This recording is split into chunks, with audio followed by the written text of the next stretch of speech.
Good evening, and welcome to a live telephone town hall with State Senator Phil Pavlo and other residents of Michigan's 25th Senate District.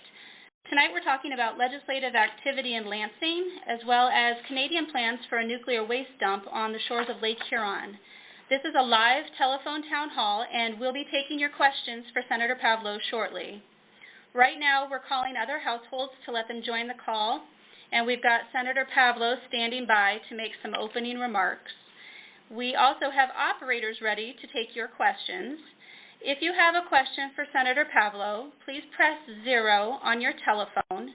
You may do this now or at any time during the call. That will take you to an operator who will record your question. Again, welcome to a live interactive telephone town hall with State Senator Phil Pavlo.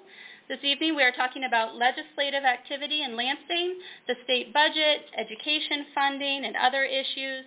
And we are talking with Senator Pavlo about his legislation to stop a Canadian nuclear waste facility on the shores of Lake Huron. This is a live interactive call, and Senator Pavlo is ready to take your questions. If you have a question for the Senator, please press 0 at any time to speak with an operator. We will try to find time for as many questions as possible.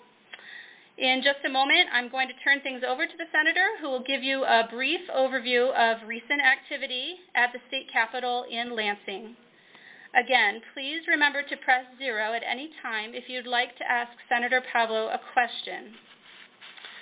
With that, let's get started. Senator Pavlo, what's been going on in Lansing? Well, good evening, and thank you, everyone out there who's taken the time to join our call. We're in Lansing today, commuting back to the recent activity, and it's been a busy time in Lansing. I've got good news to report on our state budget. For the 4th year in a row, we've balanced our budget, and we've balanced it early. We've had 4 years of great economic times here in Michigan in terms of where we've been in the past. Part of the benefit of getting an early budget resolved and having it structurally resolved is that now our local communities, our school districts, and cities and villages have a clear understanding of what their spending plan can be as they build their budgets for the summer. I think one of the highlights that I want to touch on real quick is the additional money that we're going to be putting into our classrooms in our K-12 systems. Over the last 4 years, we've been able to put an additional $1.3 billion into our K-12 education. In that same period of time, the Obama administration has cut federal funding for Michigan local schools by nearly $370 million. I think it's important to note that the Michigan budget and the reflection of our commitment toward K-12 education is strong for the 4th year in a row. It's very interesting times here in Lansing. We've also had some debate on road funding, and if you've been following along from home, there's been the conversation on how do we fund future road construction in the state of Michigan. I think as I've been holding office hours across the district, I think many people realize that we need to invest more in roads, but they want to make sure that the process is transparent and that we've gained all the efficiencies out of our state budget before we ask for new tax dollars.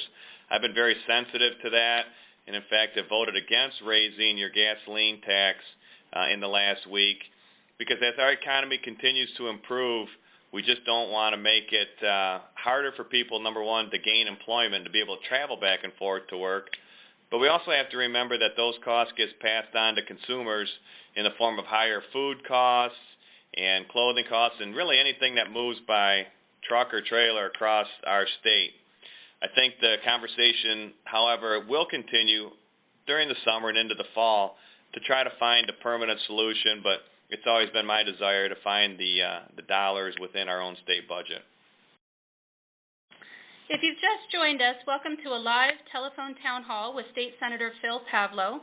We're talking tonight with Senator Pavlo about his work at our state capitol in Lansing, including his legislation to stop a proposed nuclear waste dump on the Canadian shores of Lake Huron. This is an interactive call. He'd love to take your questions, so if you have a question for the Senator, please press 0 to speak with an operator. You can do that at any time in the call. Senator, you've recently been leading this effort to stop Canadian plans for this nuclear waste dump over in Ontario less than a mile from Lake Huron at the Ontario Power Generation's nuclear facility in Kincardine. As your callers probably know, this site would be located directly across the lake from Michigan's Thumb communities.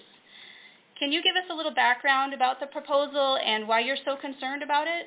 Yeah, I'm hearing every day from our constituents who value quality drinking water and value the Great Lakes, and they're just puzzled on why anyone would determine that right next on the shores of Lake Huron would be the best possible site for a long-term nuclear waste dump. We started working on this issue several months ago to try to find a solution, and it was just a few weeks ago that we introduced a package of bills designed to halt this from being built. And I've got good news to report. On Thursday, this package of bills was unanimously passed by the Michigan Senate. And to break it down for you, it basically calls on the President of the United States to use the powers within the Boundary Waters Treaty of 1909 to resolve this dispute among our two countries. I think it's imperative that the President weighs in on this. We've certainly heard from people not only in Michigan's Thumb, but across the state and across the country. Our news reports of this package of bills have been reported as far away as India. I think that there's a growing concern that potentially this project was flying under the radar. What we've been able to do is expose this, and part of the reason for tonight's call is to get the listeners engaged, because if you don't know about this, your voice needs to be heard. We've established a website that's www.protectlakehuron.com, and at that website you can sign an online petition to show your concern for the Great Lakes, and we'll pass that message on to Washington in the form of a formal resolution, and we'll hope that we join and leverage your voices. We've also reached out to the other 7 states in the Great Lakes Basin. We've encouraged their state legislatures to do what we're doing here in Michigan, to put an outright ban on the permanent disposal of nuclear waste. Okay, if you've just joined us, welcome to a live telephone town hall with Senator Phil Pavlo. We're talking tonight about the Senator's work at our state capitol in Lansing, including legislation to stop a proposed nuclear waste dump on the Canadian shores of Lake Huron. This is an interactive call, so if you have a question for the Senator, please press 0 at any time to speak with an operator. We're going to start taking questions now. Our first question comes from Richard in St. Clair Township. Richard in St. Clair Township, please go ahead with your question for Senator Pavlo.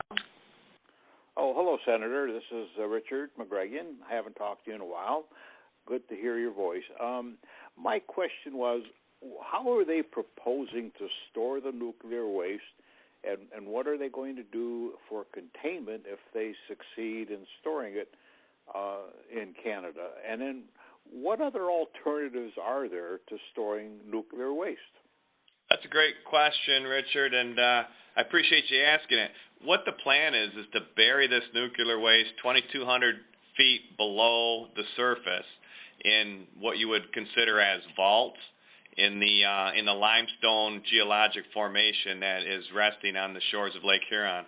I don't know. The proposal never even investigated an alternative site. If you look at the land mass of not only Ontario but of the country of Canada, it would suggest to me that there are plenty of other formations farther away from the world's largest supply of surface fresh water, and that's where our opposition comes in. I don't think that they've fully vetted the appraisal process as they came to this decision. And so what we're trying to do is raise the awareness not only in Michigan but in Ontario as well. And the response has been great. I really appreciate your call. All right, our next question is from Jacqueline in Allington. Again, if you have a question for the Senator, please press 0 at any time to speak with an operator. Jacqueline in Allington, please go ahead with your question for Senator Pavlo. Yes, I was wondering about where would the other sites be that they could put this nuclear waste? Well, that's a great question, and what we found out in our investigation is they're not looking at any other potential sites. They've picked this. I think that they're committed to doing it right there, And what we're doing is we're trying to get the International Joint Commission and the Great Lakes Commission to jump in the middle and put a halt to this, and really press them to find another alternative.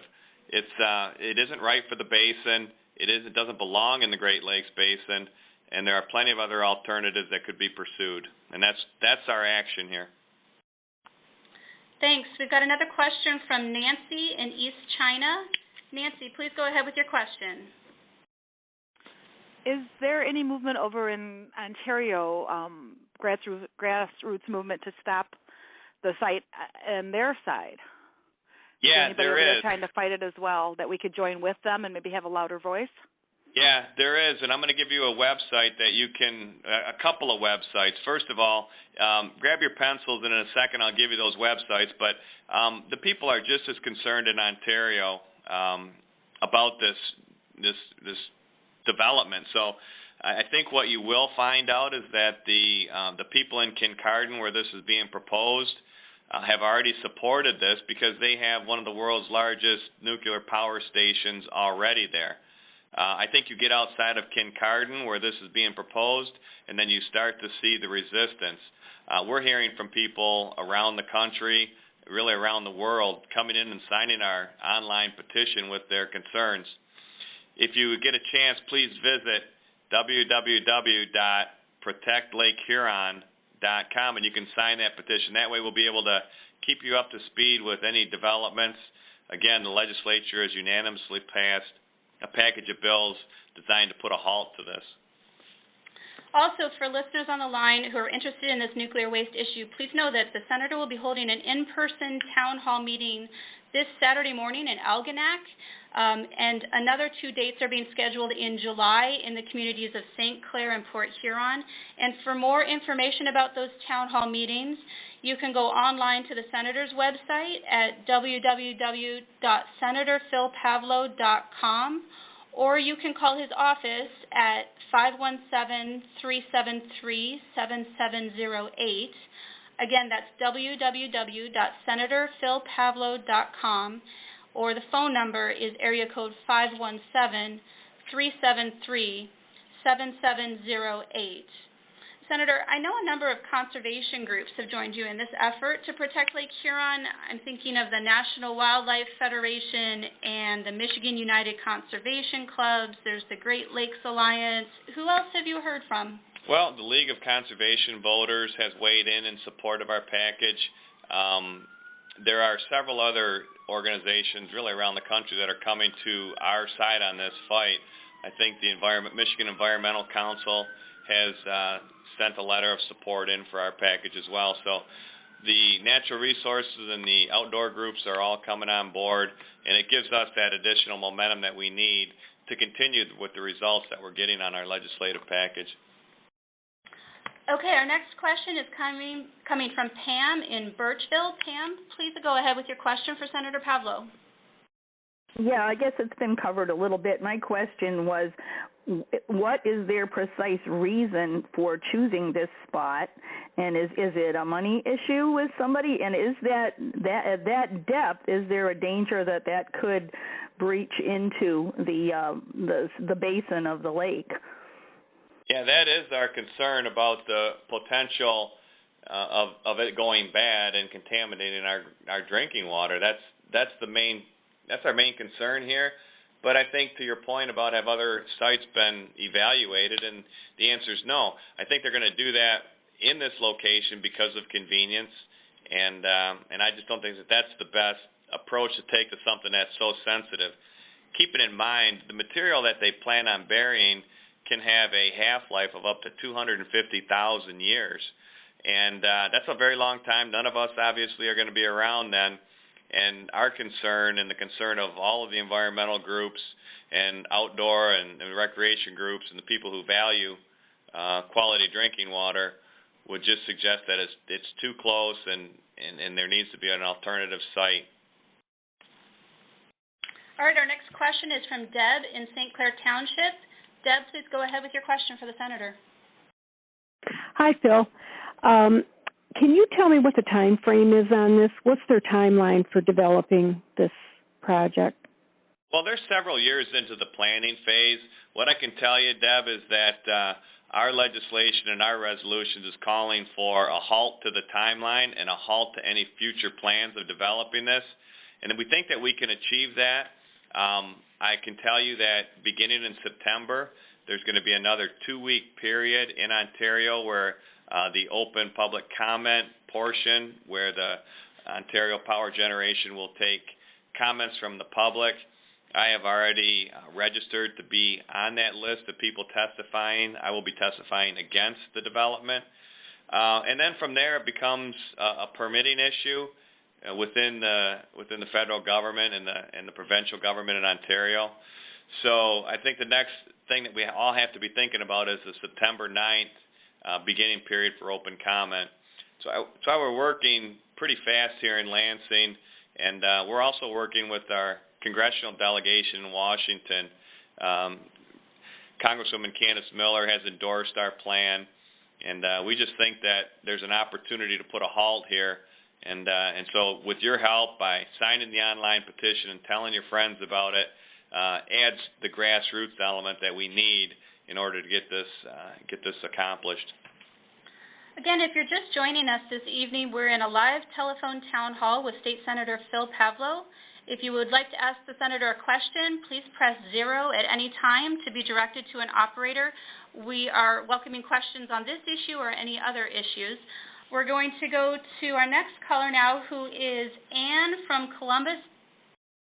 Where did Ann go? From Columbus Township. Hang on one second. Ann from Columbus Township, please go ahead with your question. Hello, Senator. I have a question about, I have read that nuclear waste can be reused and recycled. And I'm wondering, I don't know anything much about it. I've heard this. Is it true? And if so, have they tried to do this with this particular nuclear waste? Yes, Ann, you're right. There are technical breakthroughs that are coming in the treatment of this waste, and part of it is taking some of this spent fuel and combining it with other fuels and kind of reconstituting it for a higher concentration, again, to be burnt back down to a lower radioactive level. So there is that going on, and what we hope is that over the years, science catches up with this problem and we can find a better way of dealing with it, because the reality is we have to deal with this waste, but I think reasonable people would suggest it does not need to be buried next to Lake Huron. Thank you for the question. Switching gears a little bit, we're going to go to Joe Kultz in St. Clair with a question about roads. Joe, please go ahead with your question for Senator Pavlo. Hello, Joe. Herman? My name's Herman. Oh, hi, Herman. I'm sorry. We have you on the line. What's your question for Senator Pavlo? Yes, I'm out of Algonac. I guess my question is, are there any Canadian organizations that you know that are against this? Because I'm sure that they could use the support too. Yeah, there are, and I'm working with a number of groups there. And if you visit our website, we're going to have a list of the other groups that are putting together petitions. I'll get that website for the listeners on this call tonight, where you can not only go to protectlakehuron.com, but there's also another website, and I'll get that information to you very shortly. But I think that the concern is equal between Ontario and Michigan, and so that's why we're organizing this effort. And if you get an opportunity, Herman, we will be at the Clay Township Hall Saturday morning at 8:30 to have a public town hall meeting on this topic as well. And I think it's going to be key that we get as many people together to better understand this issue and to be able to leverage their voice. The other website that we have is StopTheGreatLakesNuclearDump.com. That's an opportunity to leverage your voice in the Canadian effort as well. So we hope that you could take time to visit both of those websites and sign up, because it's important that we put your name on the petition. All right, now we are going to Joe Kultz in St. Clair. Joe, I know you have a question about the roads. Please go ahead with your question. Joe? Oh, maybe we lost Joe. All right, we have another question from Judith in Emmett Township. Judith, please go ahead with your question for Senator Pavlo. Yes, I would like to know if how much federal support that we have in this endeavor. Well, we hope we have a lot of it. That's why this resolution is going right to the President. The President has powers through the treaty to enact the Joint Commission to study this issue, and we have the support of our congressional delegation. Those are our senators and congressmen and women in Washington are getting behind this effort. I'd also say that the Great Lakes Commission has also come out in full support and is looking forward to engaging in this very important public policy debate. We've got a question from Mary Ellen in Columbus. Mary Ellen, please go ahead. Yes, I was calling on the concern on the roads. My understanding, and I have heard from many sources, and I have also read, that money people have paid through the fuel tax now and through millage or whatever that has supposedly go towards road is not going towards roads. The money is being used other places. Is that true? Mary Ellen, road funding is a very complicated state formula, but you're right. Part of our road funding goes to fund public transportation like buses and rail. And part of our road funding that you pay in the form of gasoline taxes goes toward the administration at the Secretary of State to handle the registrations. Part of it goes to the Treasury Department to collect and monitor the taxes that are collected. So part of it does, but the majority goes through a formula where local, city, municipal, and county road commissions get equal distribution, and then the Michigan Department of Transportation gets the other portion. So in terms of the gas tax, it goes toward transportation-related items, but there are a few items we take care of airports through that as well. Again, if you're just joining us, this is a live telephone town hall with State Senator Phil Pavlo. We're taking questions on anything related to his activity and work in Lansing or specifically on this nuclear waste issue. We have got a call from Brian Collins in Harsons Island. Brian, please go ahead with your question. Hi, Phil. Can you tell me where this waste is coming from? It is nuclear waste, is that it, or radioactive waste? Yeah, it is low to intermediate level waste, and that would include mops and shoe covers and some of the materials that have direct access in the nuclear operation. And these materials are generated on a routine basis. In Michigan, we ship that material down south into a safe repository. Michigan put a ban on any radioactive waste burial back in the 90s. Part of my legislation extends that ban to Class 3 radioactive waste, Class C. And so not only are we urging the Canadians to find another alternative, we're asking them to follow Michigan's lead and be very committed to not allowing that kind of waste in our state. Furthermore, we're also encouraging the other 7 states in the Great Lakes Basin and the 2 provinces of Ontario and Quebec to follow our lead. We think that we have a model law in Michigan that has an outright complete ban on it. And we just believe the natural resources are just that important. Our next question is from Sherry in Marine City. Sherry, please go ahead with your question for Senator Pavlo. Hello, Senator Pavlo. I have a question. We have worked very hard to stop them from putting this nuclear waste anywhere near our lakes and rivers. How much control do we have over them not doing it? I mean, can we stop them from putting it where they want to in their own country?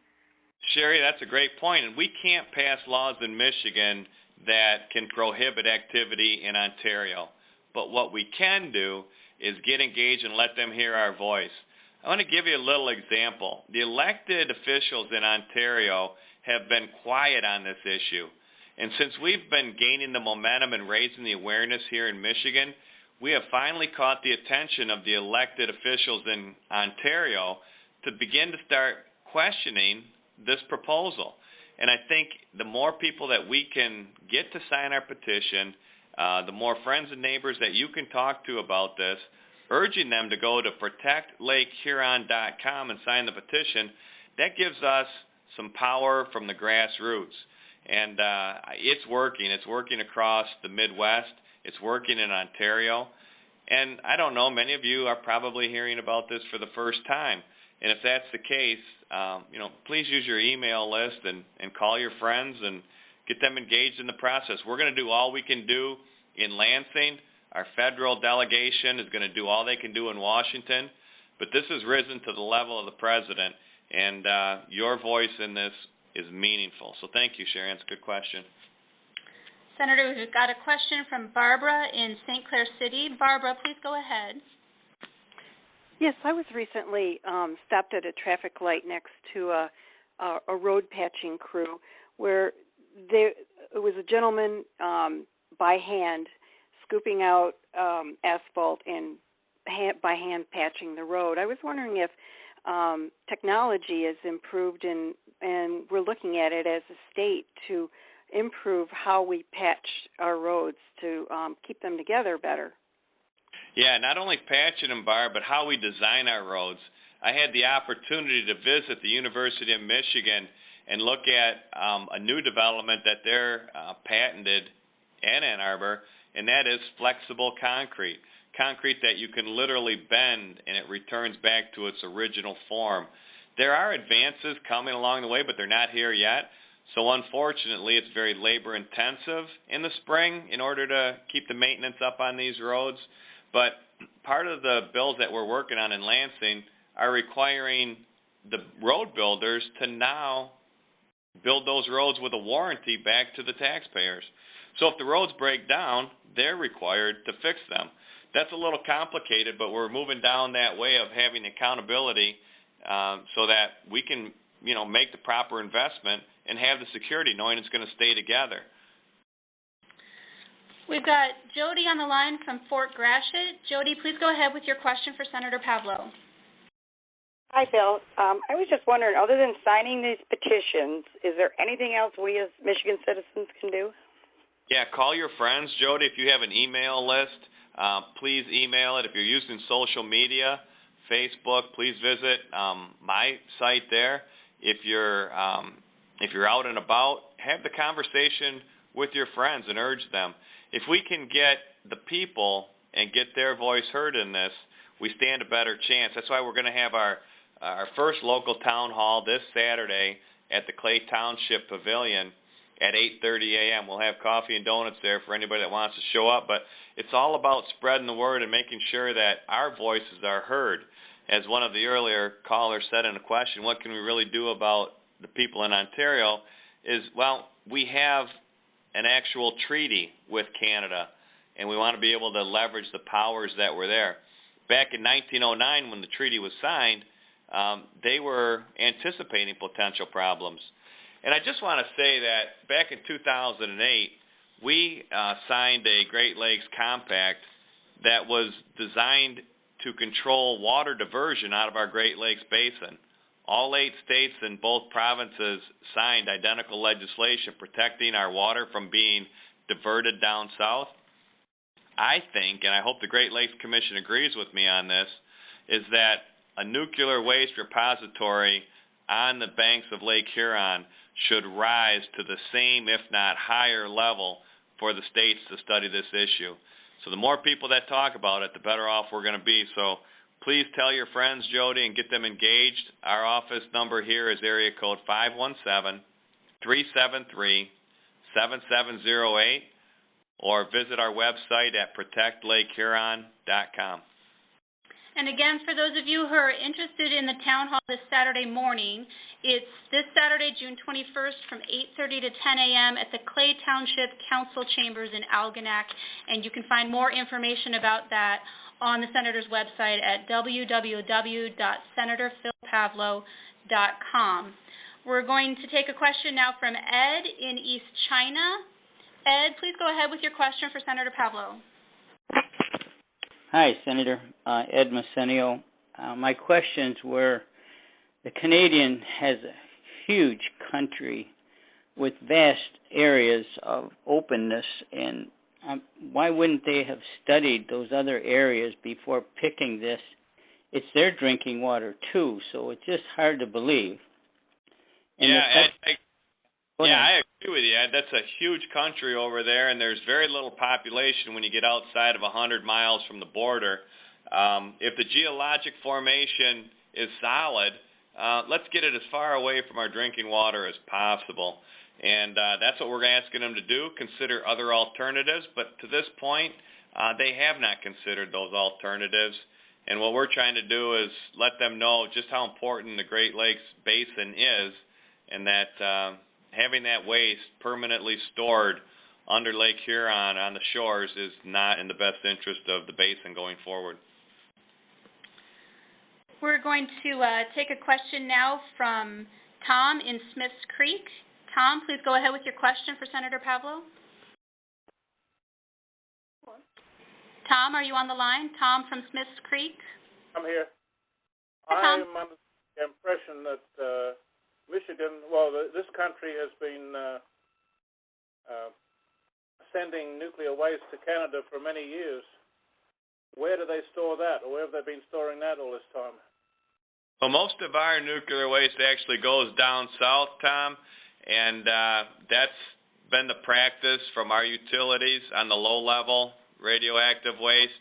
I don't know. They do take some contaminated waste at some sites in Ontario. I can look into that. If you call my office, I'll try to get an answer for you. That number is 517-373-7708, but that's a very good question. Again, if you have a question for Senator Phil Pavlo, please press 0 to speak with an operator. Although we have several people on the line tonight, we will try to get to all of your questions as best we can. We're going to go to Cherie in Ira now.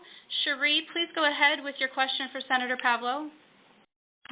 Good evening, Senator. My question is, I just wanted to know if there was an update on the international bridge between Canada and the Delray District. Yeah, the last I heard is that the presidential permit has been granted to build that bridge, and from what I understand, the Coast Guard has final approval.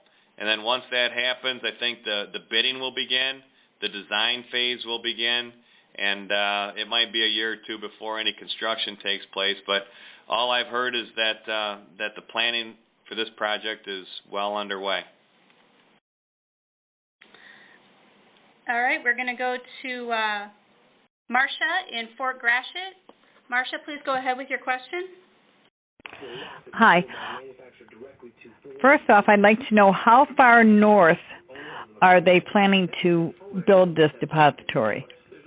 Well, it's about 100 miles north of from Port Huron. So as the crow flies, that's where it is. So it'd be right across from the tip of the thumb. Okay, and I understood from someone that lives on the other side of the river that this was going to be quite a substantial employment opportunity over there, that it would employ quite a few people. Have you looked into that aspect as, there are pluses and minuses to this? Yeah, I mean, I think if you take a look at the jobs that will be created in Kincardine by building, constructing, and maintaining this facility, you could say, yes, that will be growing jobs in Canada. You would grow the same number of jobs in a safer place farther away from the lake. And we can't be thinking about employment, and we can't put that ahead of the long-term future of the Great Lakes Basin. And so I think that's one of the reasons why the Kincardine community is embracing this project, because it's going to put a lot of people to work. But my question is, at what cost? That's a very good question, but thank you. We've got another question from Adam in Port Huron City. Adam, please go ahead with your question for Senator Pavlo. Yes, ma'am. Hi, Adam. Go ahead. Thank you. Senator, I mean, given Canada had, they obviously didn't really look at the fact of how much it's going to impact them if something should happen, God forbid, to their water supply and their fisheries and everything as well. But being that they have vast, literally hundreds of millions of acres where nobody lives, like, say, the Northwest Territory, why don't you take it there along with your trash, quit screwing up our roads, and get on with your country?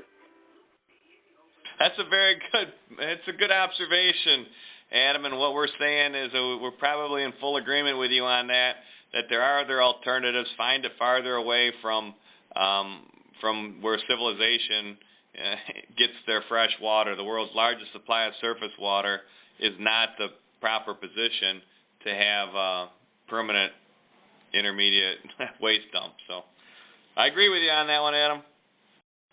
We're going to take a question now from Pat in East China. Pat, please go ahead with your question for Senator Pavlo. Thank you, Senator Pavlo. What's your question, Pat? I just got you. Thank you. I want to thank you, first of all, for having this. I'm very concerned.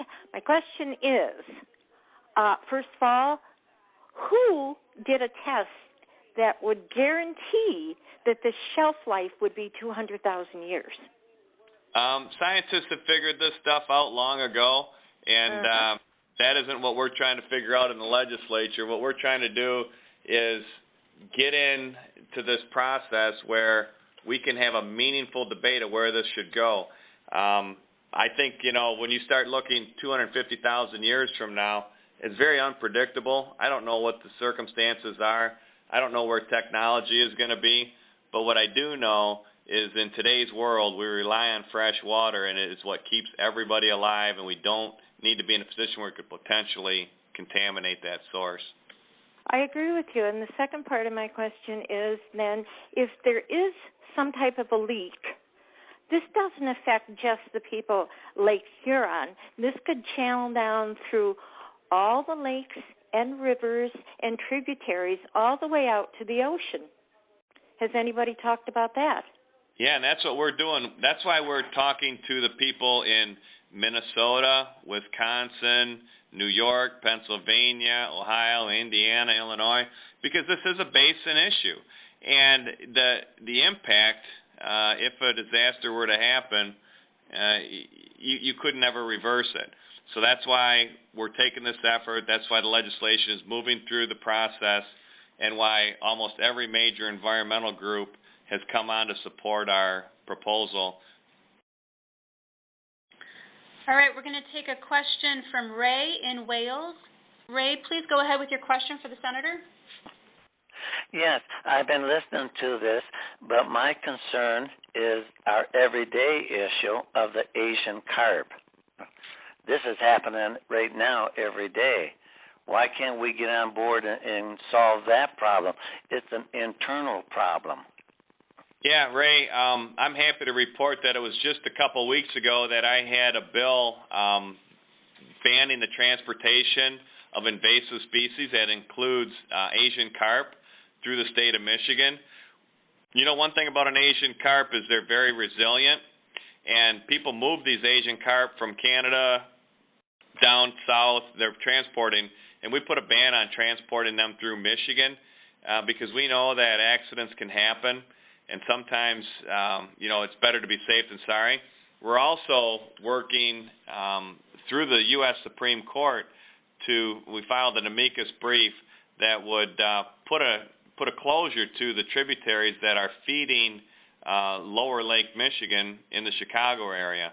Some of the dams and structures for controlling water, they need to be updated and closed down. So there was a report given to the legislature just a couple months ago that laid out what could potentially be about a $20 billion development over the next 20 years in order to reroute some of those water passages into Lake Huron. All right, we've got a question from Rob in Birchville. Rob, please go ahead with your question for Senator Pavlo. Yeah, Senator, I was just wondering, I got a letter, email, whatever, from you a while ago about raising gas taxes for the roads. And in that letter, you didn't say if you were for or against it. And I'm just wondering how you're feeling about the road taxes and raising gas tax for the roads. Yeah, no, that's a great question. And when we sent that email out, we want to stay in touch with everybody in our district to get the feedback. At the time, there were probably no less than 10 or 15 proposals in front of the legislature. I can report now that as of last week, the votes for raising $1.5 billion worth of additional road revenue, I was a no vote on those.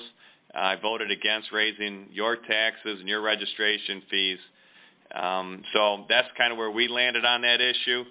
We know that our economy is just beginning to recover, and we also know that it can become a very big cost to families as they're trying to maintain employment.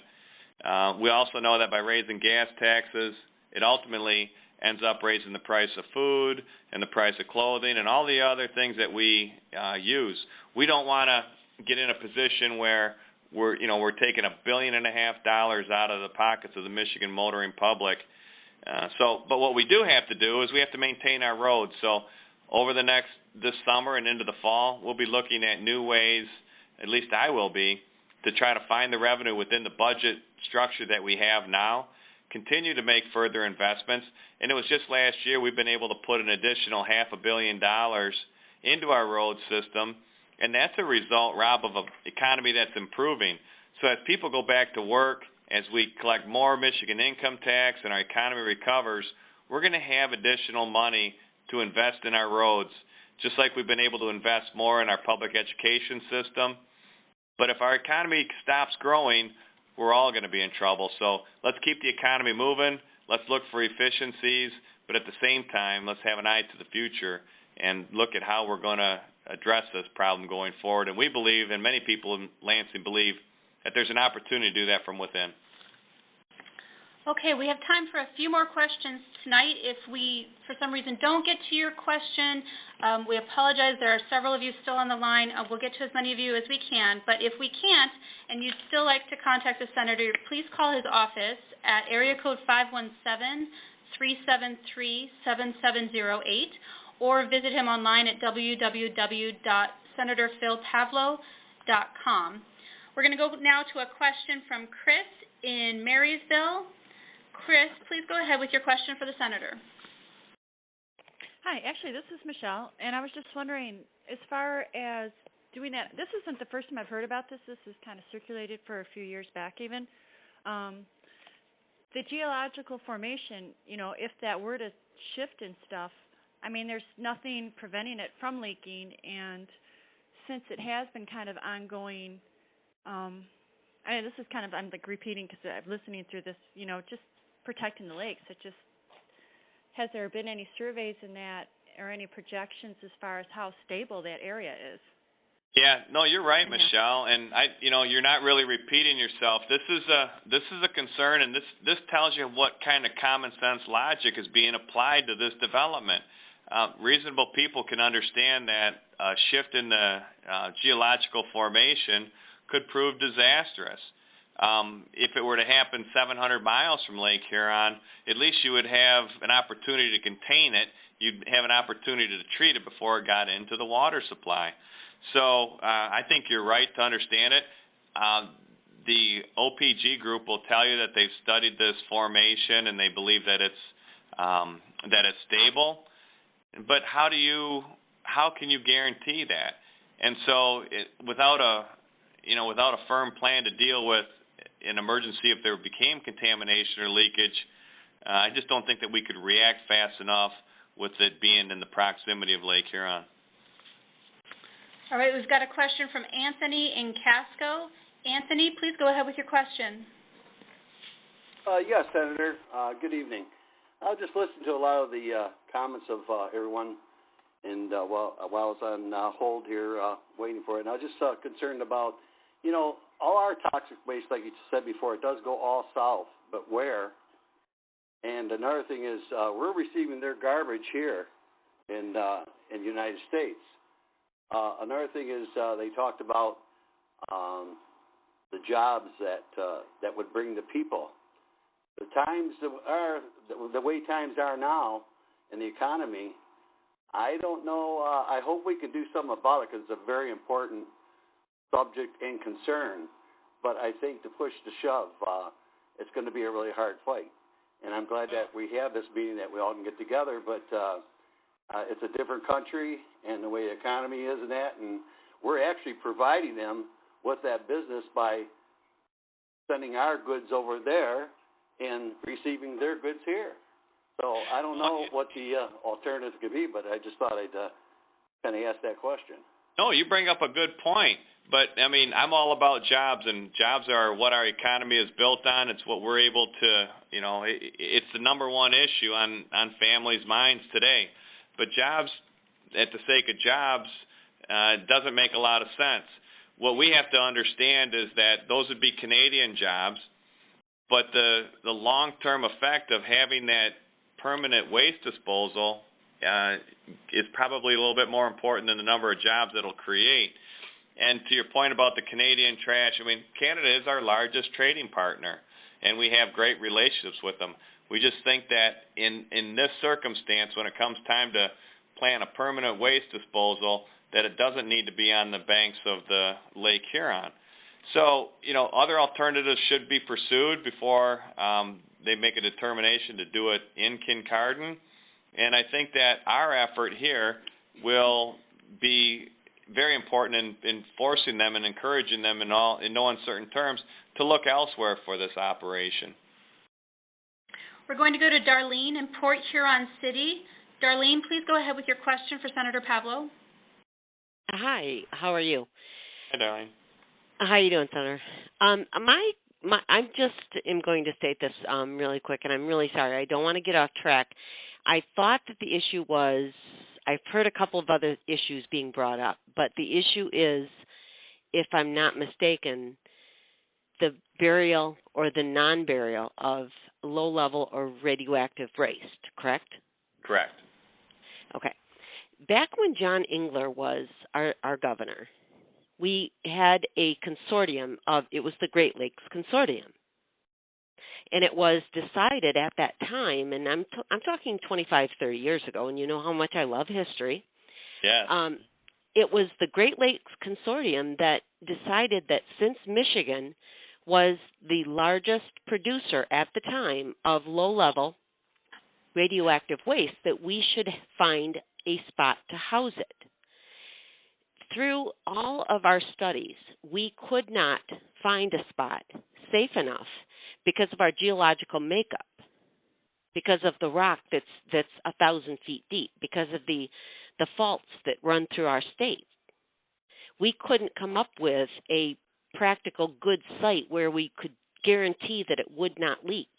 So Michigan, our state actually had to ship, if I'm not mistaken, and I'm pretty sure I'm correct, we had to actually ship and pay to store our low-level radioactive waste in South Carolina.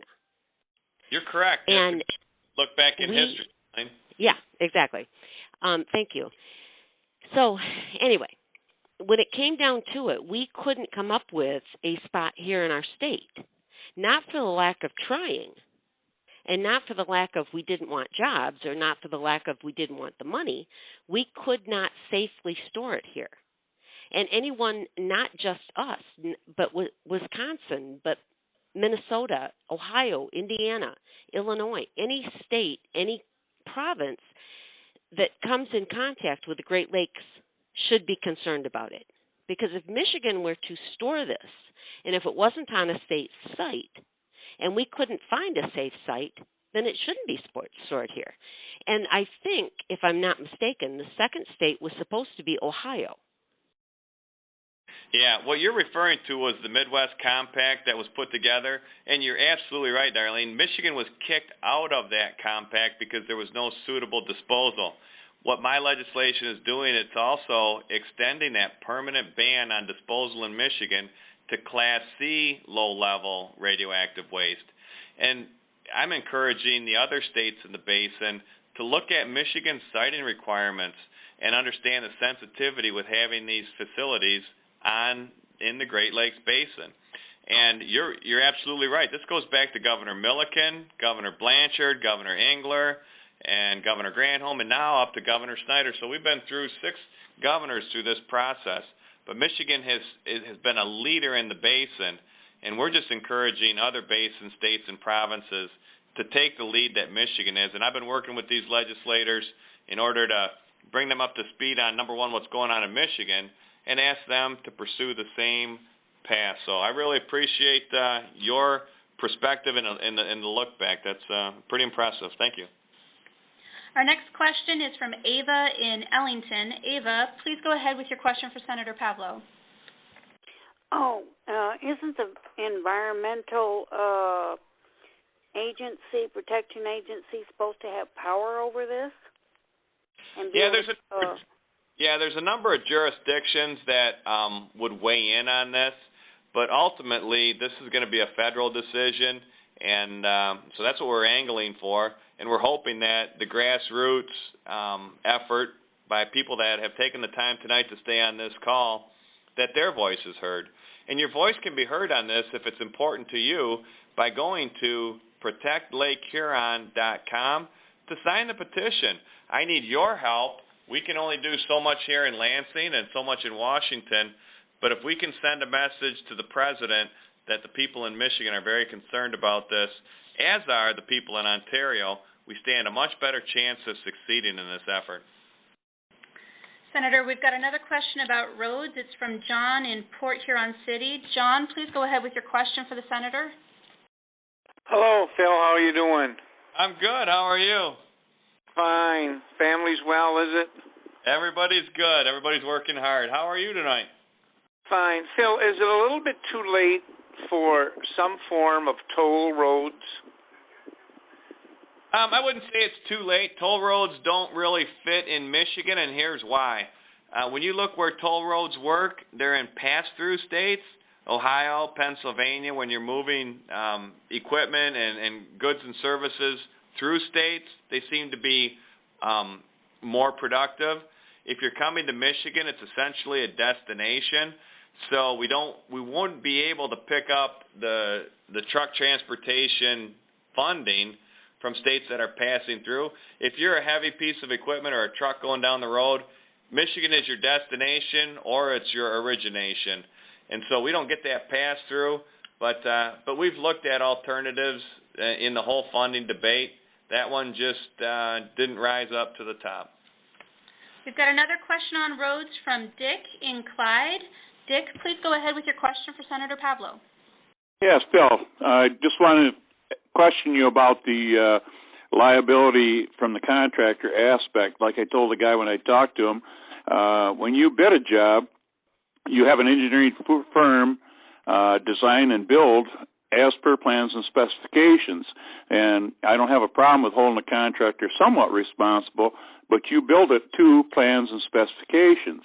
And my other question was in regards to Canada. Now, I know your dad hauled a lot of heavy stuff in his life, and you've been around trucking a long time, but in Canada you can haul 2,000 pounds more per axle than you can in Michigan. In other words, you get 20,000 pounds per axle on 9.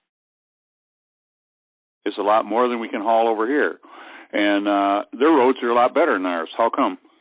Well, you got a good point there. When we talk about the road warranties, we need to be clear about what we're warranting. The warranty on a road construction has to begin from the very beginning, because no contractor will build a road on somebody else's base that doesn't have the proper drainage. So the criteria in order to qualify for a road warranty is very specific. And I think what they're driving to is, let's make sure that the very best materials and the very best workmanship gets put into the road construction process. It isn't the end-all for what our roads are doing. But to the point of the weight limits on our axle per ratios, yeah, Michigan has high weight capacities, but they also are required to be spread out over more axles. And so we use the analogy, if you're on thin ice and you're standing up straight, the first thing you do is you want to lay down and spread out your body weight. And that's the same principle in roads and the weight distribution. If distributed properly and evenly, it doesn't have as much impact as it would with less amount of axles. But we've talked about weight restrictions. We've talked about load limits in this whole conversation as well. I think in the end, I think Michigan keeps its weights where they are for now, and that's kind of where we're at right now on that issue. But it's a good point. It comes up we held a town hall meeting last night in New Baltimore, and those same questions came up. What are they doing in Ohio? But one of the things that we must remember in the road funding conversation is we've been putting less money in terms of maintenance and construction costs into our roads for a number of years because of our economy. At some point, we're going to have to get back in there and make new investments. So the problem isn't solved. We just need to be looking for a longer-term solution to it. We've got David in Port Huron with a question back on the nuclear waste issue. David in Port Huron, please go ahead with your question for Senator Pavlo. Okay. I'm David Ellingwood, and I just happened to get interested on because I've listened to audiobooks about nuclear spent fuel rods and that's high-level nuclear waste, and the time that they had trying to get them out and organized to receive it. They've not yet found a way to actually destroy it molecularly, and I just wondered, and I'm against them putting it in anywhere near our water supply. It don't matter what level it is. No, you're right, David, and we're not talking about the highest level spent nuclear rods in this case, but we're still talking about very, very dangerous materials that have to be treated with caution and have to be treated responsibly. And, over time, this material still stays radioactive. We need to make sure that we're protecting our basin, protecting our fresh water, and that's why we're getting involved from the legislature to raise the level of this conversation, to push for other alternatives. This can't be the only potential site available in Canada. We're going to go to Laura in Algonac. Laura, please go ahead with your question for Senator Pavlo. Hi. I don't want to sound redundant, and most of my concerns were answered, but I wanted to ask, Dow Chemical has been dumping waste into our water system for years. Are you taking any kind of steps to prevent them from being able to dump? They were dumping the dry cleaning fluid, and they're able to dump so many gallons because it adds up to so many parts per million in our St. Clair River. Just wondering if anything's been done with that. Well, there have been huge steps taken, Laura, on discharge. In fact, we're getting better news and better news every year on the St. Clair River. It was listed as an area of concern, which meant the sedimentation and the pollution levels over time were of concern. And every year we're delisted from another category of pollution from that river. So our waters are getting cleaner. I think we're doing a better job at regulating the waste. I think that what we do find out is that in many cases we're paying for the sins of the past when we didn't have as much focus on the long-term effects of pollution. But we've come a very long way. What we need to do is make sure we hang on to that momentum and not go backwards by allowing a nuclear waste dump to be so close to the fresh water supply. But you're right, we all have a responsibility to keep the planet clean, and I think that we're continuing to make improvements in those areas. We have time for one final question tonight. If we weren't able to get to you, please call the Senator's office at 517-373-7708, or you can visit his online website at www.senatorphilpavlo.com. We're going to go now to Mark and Leslie in Port Huron. Mark and Leslie, please go ahead with your question. Yeah, hi, Phil. Listen, I don't understand that if our waterway is an international waterway, why would Canada be allowed to put something that potentially could harm it without our permission. And my wife has a question too. And I was also wondering on not just a state level, but on an international level, as far as being one of the largest freshwater, if not the largest freshwater in the world, how are we affected globally if this is not protected? Well, Leslie, it's interesting because you bring up a good point. When we started on our legislation, I was really shocked at other places in the world that are covering this very piece of legislation.